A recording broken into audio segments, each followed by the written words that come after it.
of glass. There's a lot that Jenny Baranchik's team does really well. When you take a look at the big picture in Division I, you see some of their rankings right there as they get set to take on a Texas A&M team that's 8-7 on the season, 1-2 in the SEC. They lost to South Carolina their last time out. Oklahoma fell at Mississippi State on Thursday. Joni Taylor's team on the road, ready to go, trying to even up their record in the SEC at 2-2.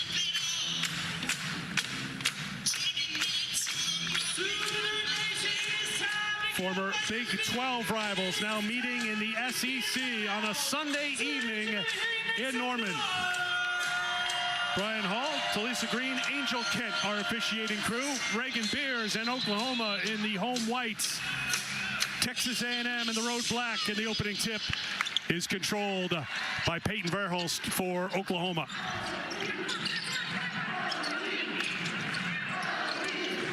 Entry pass to Beers, rips it away from Lauren Ware. Count it, and the foul, a chance for a three-point play. Well, if you're Oklahoma, you wanted this start. Get Beers a low post touch. You see the pure strength. She does her work before the ball even hits her hands, just turns and scores. Beers averaging 17 points a game. That's good for 9th in the conference, 6th in the conference in rebounding at 9.5 boards a game. 3 on the board for Oklahoma here in the opening seconds. The starting 5 for Texas A&M. Aisha Coulibaly, the leading scorer for this team. Soleil Williams at the point for this team that's tried to figure things out in the backcourt a little bit. They've been battling injury, as you've heard, throughout this first half of the season in the conference play. Here's Ware, back to Williams. Williams, good shooter. Can't get this to drop, and there's rebound number 1 for Beers. Nevaeh Tot is the point guard. You can see how quickly they want to move it up the floor. Skylar Vann puts it in for 2.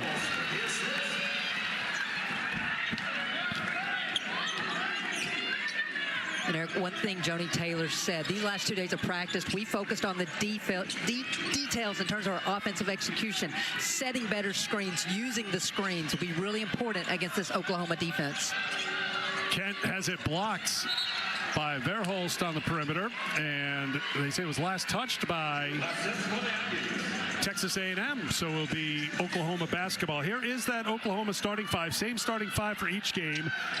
Tots, that speed at the point guard spot. Verhulst, the number 2 scorer, and Beers 70% from the floor this season. Good defense by a player that could really make a difference for Texas A&M. It's Coulibaly, averaging 12 points a game.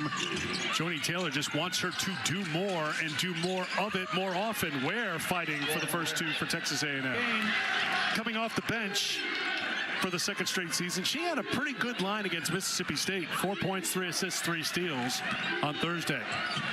This is a good sign for Texas A&M. Erica Moon into the game. She was battling an illness and it was a game-time decision, but the point guard is out there. We get to immediate timeout. 4:40 to go in the first quarter. All Oklahoma at the moment.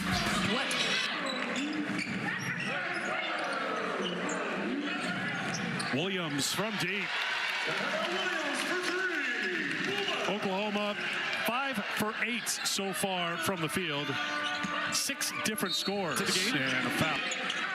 You know, and statistically, it's not going to show a lot with what Hunter did at South Carolina on Thursday, but I thought it was one of her better games. Good job by Skylar Vann breaking up that attack by Texas A&M. Another entry, Beers. Another 2 for Reagan.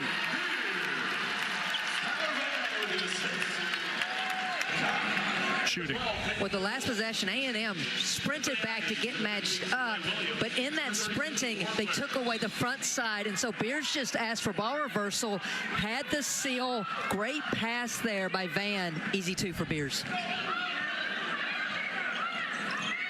A&M going into a matchup zone now. Williams knocks down another 3. That's her 2nd, came into the game and under 30%, 29%.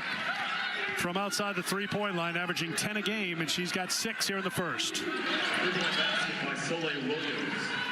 And now with just over a minute to go, can A&M build on that made basket? The answer is yes, and you don't have to wait very long for that answer when Oklahoma's got the basketball. Oklahoma did it inside. They did it outside. They did it in transition, and their defense was really good as well. In transition, getting it out, everyone got a piece of the action here in the first quarter.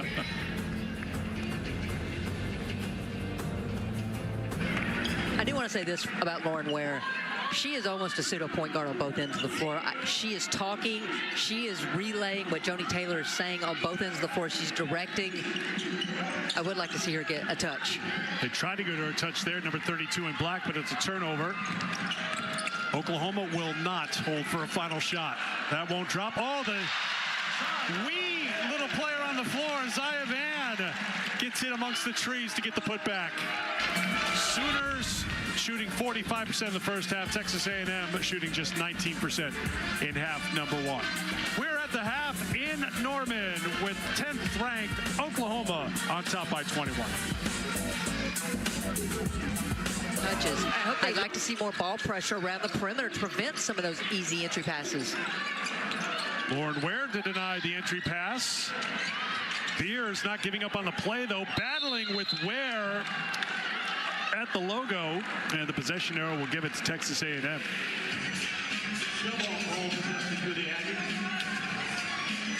That's how I know Christy Thomas-Cuddy has watched each and every one of Texas A&M's games this year. No one watches more tape. Beers inside, denied by Ware. All right, so what do they do with their second possession of the second half, Coach? Well, if it ain't broke, don't fix it. Go back to Aisha Coulibaly.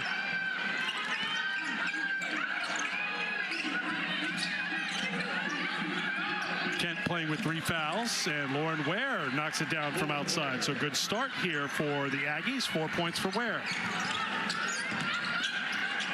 Van Verhulst with a deep 3. Yes.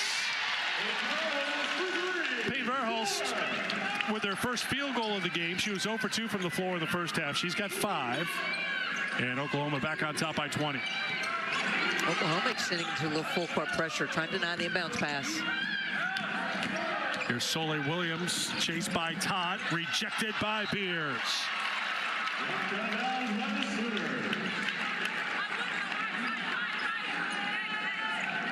And Eric, I don't fault Soleil Williams. She's just trying to make something happen, but you got to realize that that is Reagan Beers rim protecting down there. But she is walking off on her own accord now. Turnover by the Aggies. Here comes Van the other way. Van takes it to the basket for 2. We've seen her score in the paint a couple of times here today.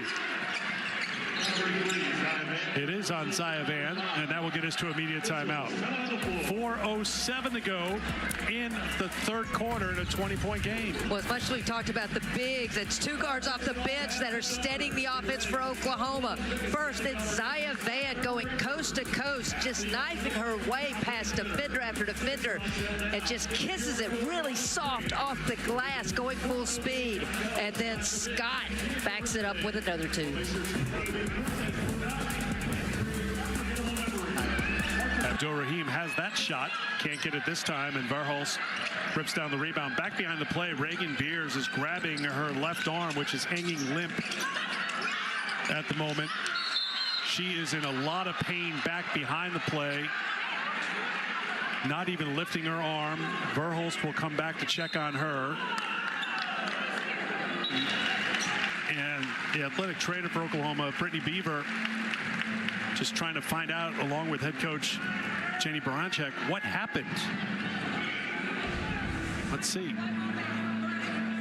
Oh, she got locked up with Malone and then got the arm pulled back a little bit.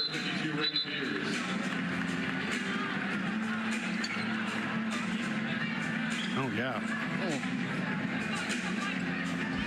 So it looks like left shoulder. Oklahoma and Texas A&M meeting for the first time in 10 years. Can A&M make a comeback in the fourth? Come back and find out.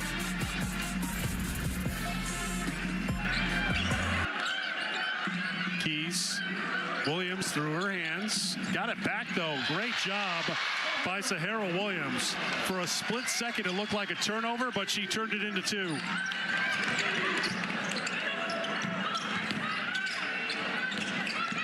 Verhulst to the basket. Zahara Jones took a cutter who was making a rim run, and then she just couldn't get back out to Verhulst. Verhulst attacked that top foot and got to the rim. And tipped it, but here's Coulibaly. Approaching 5 minutes to go in the fourth quarter. Coulibaly all the way to the basket. No. Ware is fouled by Allen. I like the effort there by Coulibaly. No one was in front of her, so she just kept going and got to the rim, just couldn't get the shot to go down. So Landry Allen will check out of the game. Big high five from her head coach. You can see when Bears left the game, they're up by 21. A&M up by 20 at the moment. Allen had 4 points, 2 of 3 shooting. She picked up 2 fouls, but she had a block and a steal. Pretty productive 3 minutes. That's where she's making Landry sure Allen. that the stat sheet's gonna have her imprint. I just tried to make sure she was covered. I went down every column because she seemed to be in the middle of things in her 3 minutes. And it all started with USA Basketball. Jenny Baranczyk was a court coach for head coach Joni Taylor. It started there, and then Joni said they were out recruiting. And Jenny sat down beside her and says, "You don't know me well, but what can you tell me about the SEC?" And based on today, I'd say Joni told her a lot. And Joni, being a competitor, she's like, I'm telling you nothing. Turnover for Oklahoma, shot clock violation. So that's 18 turns now for the Sooners. Still 1 below their season average, if you can believe that. Here's Ware. For 2, Janae Kent's been battling foul trouble today, but she gets her first points on that jumper to bring. Texas A&M has outscored Oklahoma 32-25 here in the second half. Problem is they were down 27-10 after the first quarter. So a big mountain to climb. Williams makes sure that they have to keep climbing. She knocks it down for 2. That won't drop. Ware tried to keep it alive. Good rebound by Liz Scott.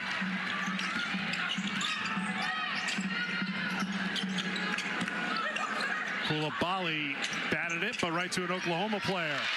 I got to tell you, Zaya Van, the freshman, we kind of joked about a little bit. She's not the tallest kid on the floor. She's not the shortest because Nevaeh Tot takes that category, but Zaya Van hasn't been afraid to mix it up in the paint today. Scheduled, but a bounce-back victory for Oklahoma. They're now 2-2 in the SEC, 14-3 overall, and we'll find out tomorrow if they stay in the top 10 in the AP poll.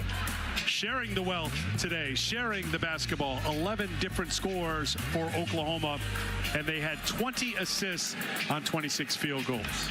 For Christy Thomas-Scuddy and our entire crew, I'm Eric Freed saying so long from Norman.